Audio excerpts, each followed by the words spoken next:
Here are 11 major problems handpicked from thousands of other problems, and let's see how we can tackle them.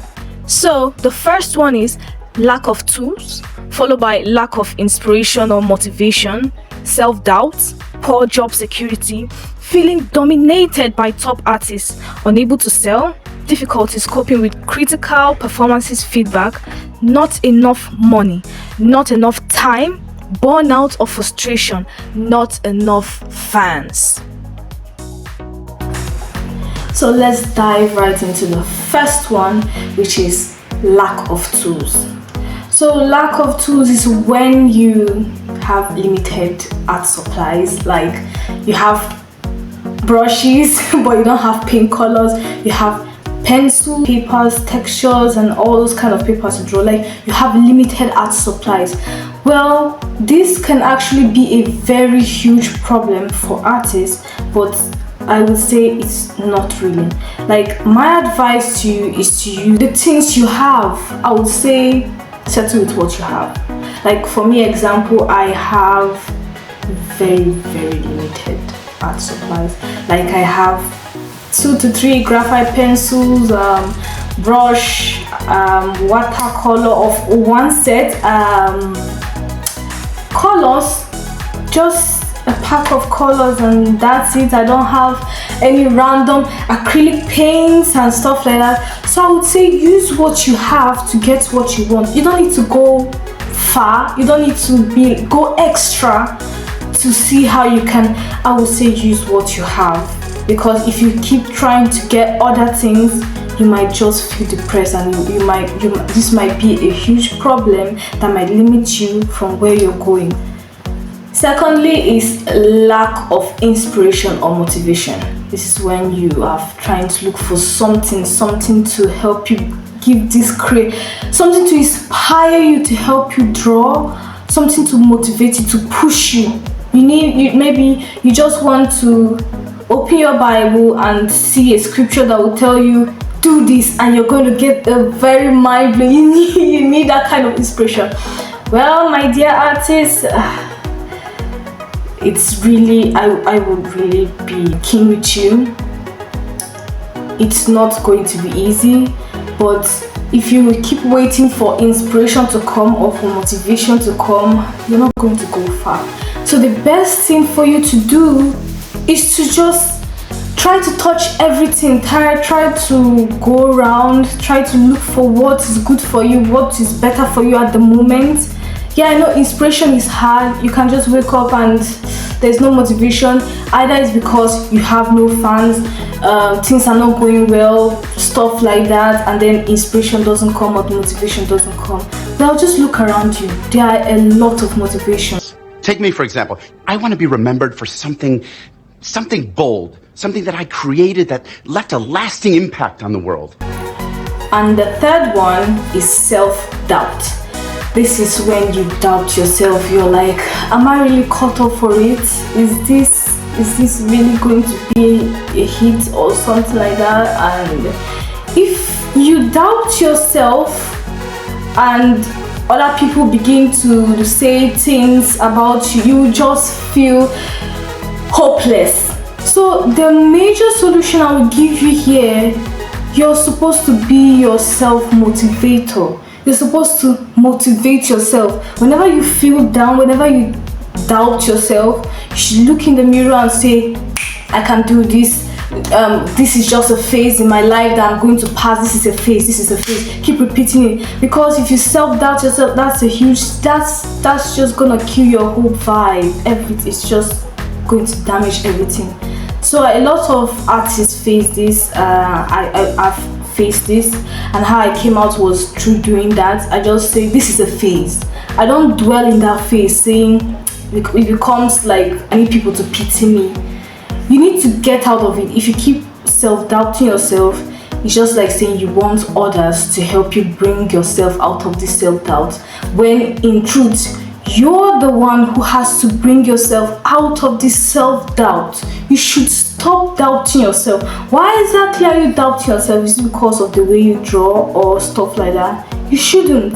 As we keep going on and on in the list and in the points, you'll begin to understand why I say you shouldn't doubt yourself.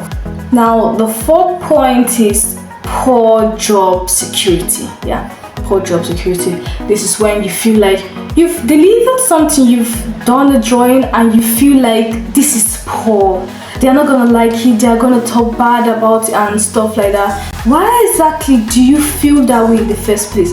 Is it because you've seen other artists, their work is good and they're like, wow, they do realistic drawing, creative, and you're like, you messed up, your job is so poor, you didn't even get anything right, you're just... Well, that's not the case.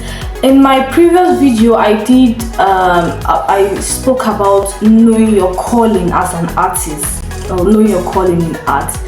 Here I spoke about, I gave a detailed explanation about this, something similar to this, but let me just put it in here. Say poor job security. So actually, you're not poor at what you do. It's just that you feel you should be like that. You should be able to draw like that. The thing is, everyone has their calling in art. That's the reason why these talents were given to us. Everyone can't just be able to do the same thing. It gets boring. That's why we have to diverse. That's why you see someone is so good at sketching, another one is good at making sculptures, another one is so good at painting, another one is good at doing all together, which is a talent. So if you are good at sketching, or you're good at drawing, simple drawing, or even cartoon, anime, stuff like that, then focus on that. When you focus on that, when you know exactly what your calling is as an artist, then your job will be made smoothly. You don't need to do all those fancy stuff. It's just to know your calling in art. What exactly are you good at? When you know that, you know that yes, you're actually not poor at what you do. It's just that you didn't have an understanding. You felt like you were supposed to do more when what you were doing was the right track, the absolute right thing. Fifth one is feeling dominated by top artists. Yeah, this one is almost similar to that. So you feel dominated by top artists because they can draw well, they are good, they have thousands of fans. But the thing you forget, or we small artists forget, is that they were once in our places. Like, there were times when they woke up and they are frustrated and they are like, why am I in this position? What's going on? Stuff like that. The only thing they didn't do was remain in that position. They challenged themselves to be at the top. In their own situation, the artist you feel is top was like us, lower, and there was another top artist. So this same artist looked up to that top artist and said, I want to be like that, and walked up to being there and got there. That artist didn't remain where he was. So he didn't take it to mind that I should be intimidated by this. Like, okay, for example, we artists feel like the top artists are overshadowing us. Like, they're taking most of what we wanted, the fans, the buyers, everything. Well, that's not the case. It's just the way you see things, the way you think, the way you reason. If you feel you could be like them, you can. It's just that you limit yourself by thinking that they are taking all your resources, they are taking everything. They were once like you. It's just that they aspire high. I don't know if you're getting what I'm saying here. And now this leads me to my sixth point, unable to sell. This is when you do a drawing, complete it, and then you want to sell and you can't sell.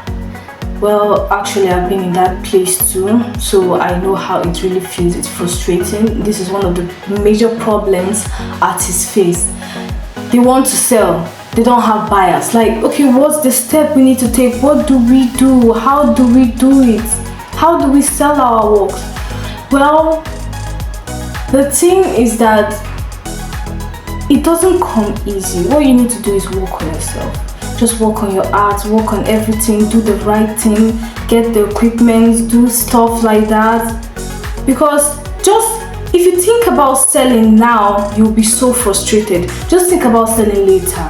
Just focus on increasing yourself just strengthen your hand as an artist. Make your, like, try to boost yourself. Try to work on yourself in this art journey, because it's not going to be easy. Because if you just start as an artist and you're focused on you want to sell this work, you want to sell this work, well, you're going to be damn frustrated, because that's not the first thing you should focus on. Just focus on working on yourself, because if you focus on selling your work, you're going to be so depressed. So focus on enjoy your process as an artist. Just enjoy everything. Although I like to chip in something. Why we don't sell is because those people don't understand our art, or mostly is because they feel it's too expensive, or it could be so many reasons why you're not able to sell. But that shouldn't be the case. Your art should be understood for you to be able to sell it. Well, most times it is not understood. Seventh point, which is difficulties coping with critical performances feedback. Yeah, I got it right. So this is when you have difficulties taking criticism. Yeah, feedback for your drawings. You do a drawing and you want people to rate it, and it's not what you expected. Well, you should be able to. Okay, let me start it this way. The solution to this problem is you should learn to criticize your artwork. If you draw a drawing and you know it's not good, deep down in your heart you know this drawing is not good, criticize it. Say, oh, I can do better, this is not good, this is not just it. Drop that aside, do another drawing, keep working on yourself until you get better. As you keep criticizing yourself, and maybe on your way when you post and you see someone's criticizing when you see someone criticize your work after you self-criticizing your work, it will feel, well, I can learn more, I can work on myself. As you're criticizing, you feel you can work more. But if you don't criticize yourself and let others criticize you first, it will go deep, it will stick deep. And this is the problem most artists face. They feel like their work should be criticized. No, it should be criticized. That's a way to grow.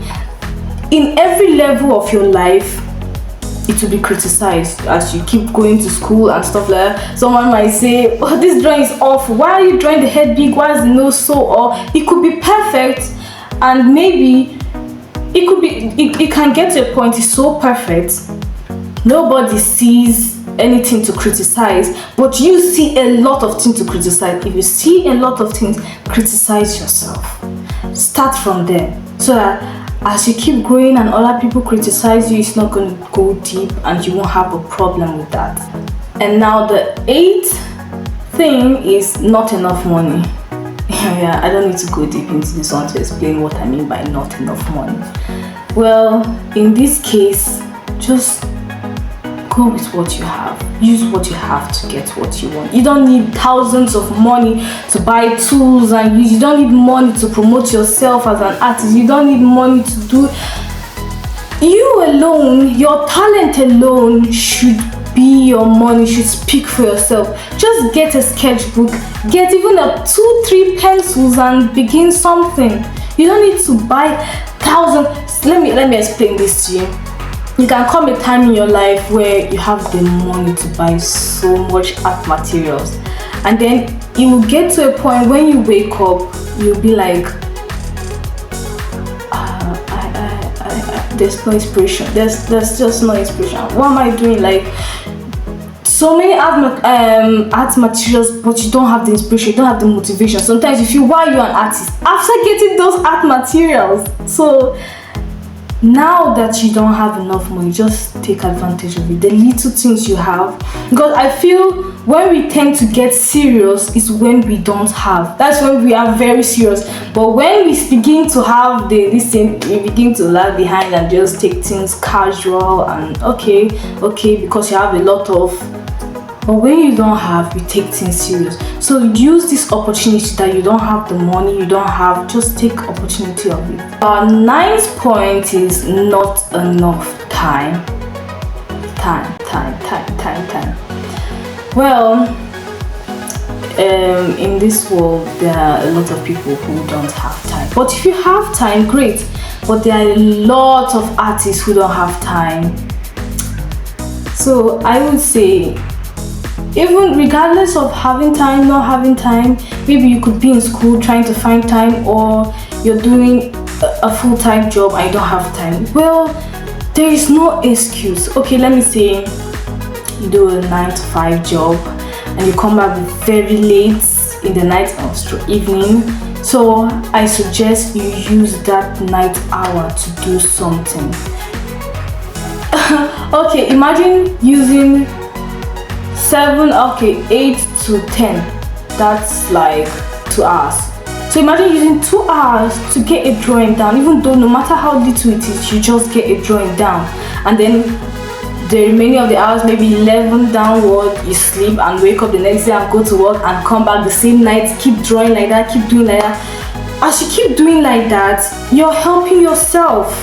So, and maybe for some other people who go to school in between, you could, like, there's a lot of time. You can maximize time. If you keep saying, I don't have time, I don't have time, I don't have time, I don't have time, believe me, you'll get nowhere and you'll get nothing done.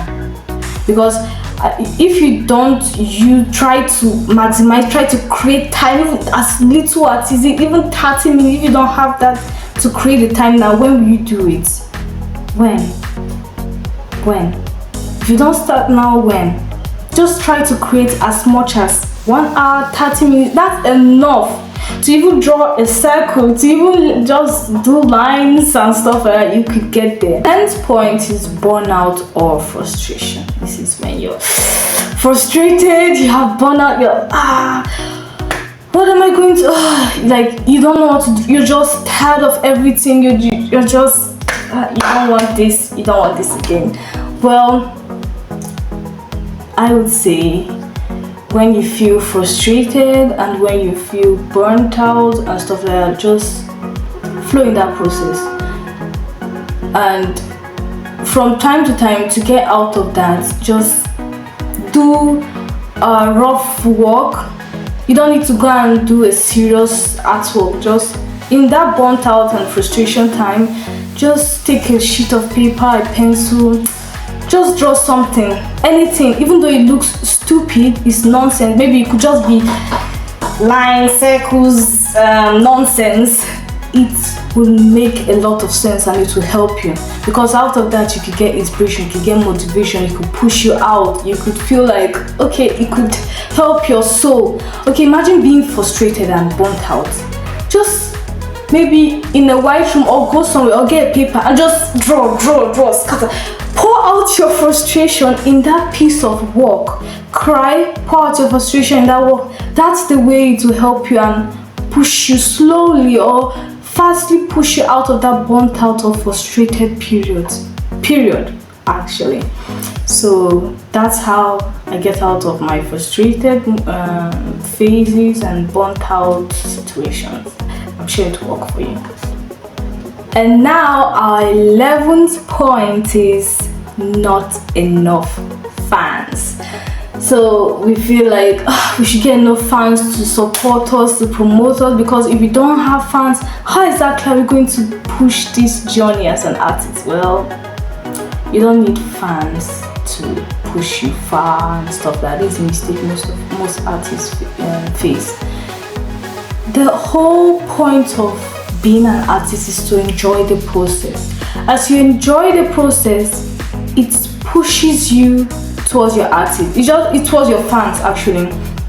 Imagine doing a drawing, like you just draw for drawing's sake, and then maybe you have fans. Like the major point of having fans is to gain a deeper connection with them. Imagine not enjoying your process of art and then you have fans and then they can't really relate to you because you don't enjoy your process of art. You just draw and submit and stuff like that. But if you enjoy the process, you'll be happy to connect with your audience and to help them relate to your art.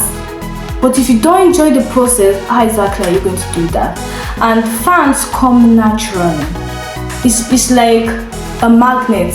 When they see that this artist know exactly what he's doing, they follow. They just come naturally. But if as an artist you're just there, you don't know what actually you're doing, they'll not take you seriously. So I feel like you just need to enjoy your process, and as you keep enjoying the process of maybe making art videos, doing your drawings and stuff like that, fans come naturally. Okay, let me give you an example. Imagine doing an artwork and then you show it to you, like you pour so much time, effort into that drawing, and show people and they're like, wow, this is beautiful. Well then, that's how you get your fans. But if you just do a drawing and then people see it and they're like, okay, alright, well, can you relate? Well, that's just a major reason why you should enjoy the process as an artist.